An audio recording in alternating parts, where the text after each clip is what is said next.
দেবতা মন্দির মাঝে ভক্ত প্রবীণ জপিতেছে জপমালা বসে নিশিদিন।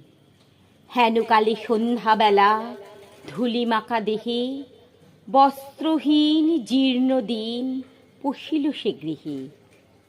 কহিল কাতর কণ্ঠে, গৃহ মোর নাই, এক পাশে দয়া করে দেহ মুড়ে ঠাঁই। সসংকোচে ভক্তবর কহিলেন তারে, আরে আরে অপবিত্র, দূর হয়ে যারে। সে কহিল চলিলাম চক্ষের নিমেষে, ভিখারি ধরিল মূর্তি দেবতার বেশে। ভক্ত কহে প্রভু মোরে কি ছল ছলিলে, দেবতা কহিল মোরে দূর করি দিলে। জগতে দরিদ্র রূপে ফিরি দয়াতরে, গৃহহীনে গৃহ দিলে আমি থাকি ঘরে।